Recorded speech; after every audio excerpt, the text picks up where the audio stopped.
सभी प्रभु प्रेमियों को जय श्री राधे, जय श्री कृष्ण। प्रिय बंधु, महंत महेश दास यूट्यूब चैनल में आप सबका हार्दिक स्वागत है। आज मैं श्राद्ध पक्ष में जो कथा लेकर आया हूँ ये है धर्म कांड के प्रेत कल्प की अध्याय 20वां कि प्रेत क्या होते हैं, कहाँ निवास करते हैं। ये प्रश्न किया है गरुड़ भगवान ने भगवान श्री कृष्ण से। भगवान श्री कृष्ण ने से कहा कि प्रभु, प्रेत योनि में जो कोई भी प्राणी चला जाता है वे कहाँ निवास करता है और वो कैसे उस परिवार में रहकर दुख देते हैं, ये सारा का सारा वृतांत कहिए। भगवान श्री कृष्ण ने कहा कि जहाँ प्रेत का निवास करते हैं वहाँ तुम सुनो, इस संसार में प्रेत कैसे बनता है। कहा जो इंसान अब पापमयी कमाई करता है, अर्थात अन्याय से, अत्याचार से किसी को कष्ट देकर धन एकत्रित करता है, मरने के बाद प्रेत बनता है। जो अपने पुत्रों के मोह में पाप करता है, अपने पुत्र के मोह में, अर्थात अपने पुत्रों के लिए घर बार बनाना, सब कुछ करने, अगर ऐसा कर्म करने के लिए वो पाप करता है तो अंत में मरने के बाद उसे प्रेत योनि मिलती है। और भूख प्यास और अथाह पीड़ा को सहन करते हुए ये प्रेत यत्र तत्र भटकते रहते हैं। वे प्रेत चोर के समान अपने घर में पितृभाग जो दिया जाता है उसका जल जो है वो अपहरण करते हैं और पुनः अपने घर में ही प्रविष्ट होते हैं, वहीं रहते हैं और स्वयं वो रोग या शोक का रूप धारण कर लेते हैं और पीड़ा देते हैं। वे एक दिन का अंतराल देकर ज्वर का रूप धारण कर लेते हैं। जिस घर में प्रेत रहते हैं, कहते हैं आखिर में वही इंसानों को ज़्यादा से ज़्यादा बुखार आता है। ज्वर कहते हैं बुखार को। उच्छिष्ट, प्रेत कहाँ रहते हैं तो कहा उच्छिष्ट, जहाँ अपवित्रता और जूठे बर्तन जो हैं वो पड़े रहते हैं। रात को कहते हैं रसोई में कभी भी जूठा बर्तन नहीं छोड़ना चाहिए। जहाँ जूठे बर्तन रहते हैं, जहाँ अपवित्रता रहती है, ऐसे स्थानों में प्रेत जो हैं वो निवास करते हैं और नाना प्रकार के अन्य बहुत से रोगों का रूप धारण कर लेते हैं। गरुड़ ने कहा कि वे प्रेत किस रूप से किसका क्या करते हैं और किस विधि से उनकी जानकारी प्राप्त की जा सकती है, कैसे इंसान को पता चलेगा कि हमारे घर में प्रेत रहते हैं। तो भगवान विष्णु कहते हैं गरुड़, प्रेत होकर प्राणी अपने ही कुल को पीड़ित करता है।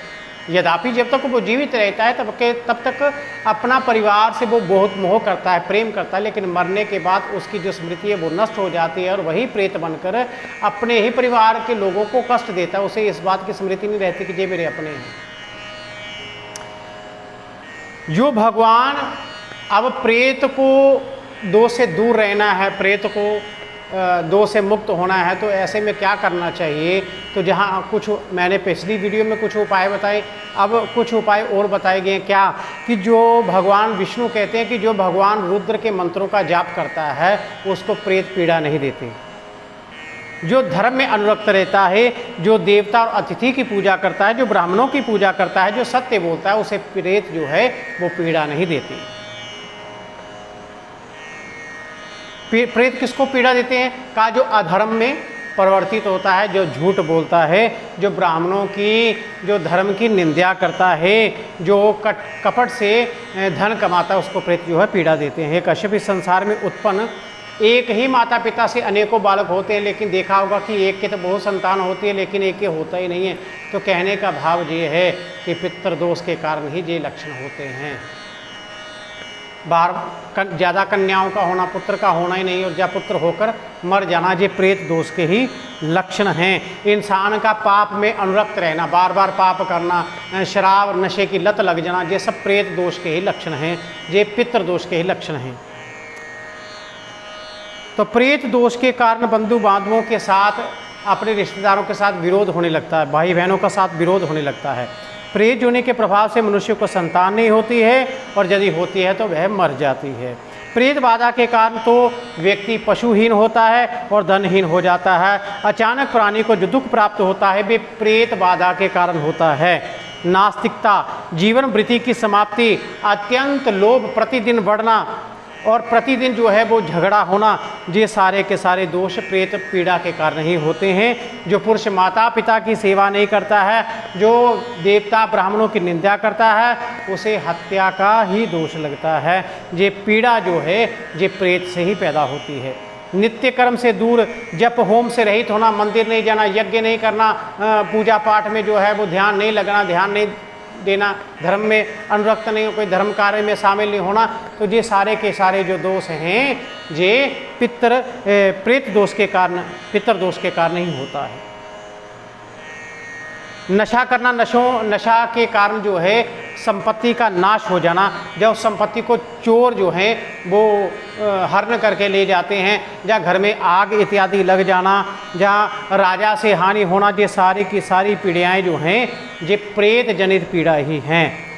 वेद, स्मृति, पुराण, धर्मशास्त्र के नियमों का पालन करने वाले परिवार में जन्म होने पर भी धर्म के प्रति प्राणी के अंतःकरण में प्रेम ना होना प्रेत जनित बाधा है।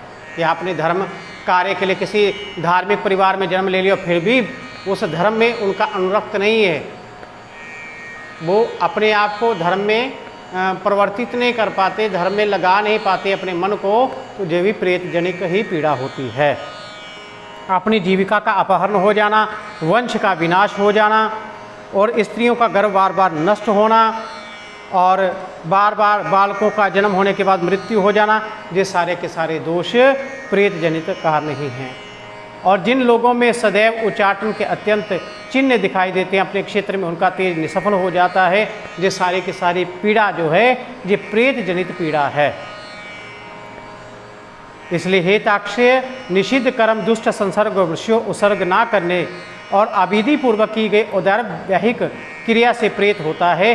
अकाल मृत्यु या दाह संस्कार से वंचित होने पर प्रेत योनि प्राप्त होती है, जिससे प्राणी को दुख झेलना पड़ता है। ऐसा जानकर मनुष्य प्रेत मुक्ति का सम्यक जो है आचरण करे। जो व्यक्ति प्रेत योनियों को नहीं मानता है वह स्वयं भी प्रेत योनि में जाता है।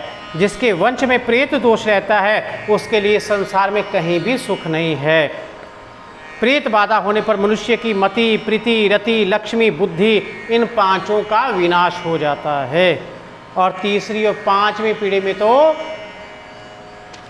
वंश का ही विनाश हो जाता है। इसलिए प्रिय बंधुओं, अगर आपको अपने पूर्वजों की तिथि याद नहीं है तो कृपया अमावस्या को तो श्राद्ध अवश्य करें, और इस प्रेत जनित पीड़ा से अपना उपाय आप ही करें। अपने घर में सुख समृद्धि जो है वो अपने आप आना शुरू हो जाएगी, जब आपका पितरों के प्रति श्रद्धा उत्पन्न हो जाएगी। तो आज के लिए इतना ही। अगर प्रिय बंधुओं, अगर आपको मेरी वीडियो अच्छी लगे तो इसे लाइक और शेयर जरूर कीजिएगा, और जिन्होंने मेरे चैनल को सब्सक्राइब नहीं किया वो प्लीज़ मेरे चैनल को सब्सक्राइब करके बेल आइकॉन बटन पर क्लिक जरूर करें, ताकि मेरे आने वाली धार्मिक वीडियो आपको मिल सके। तो सबको जय श्री राधे, जय श्री कृष्ण।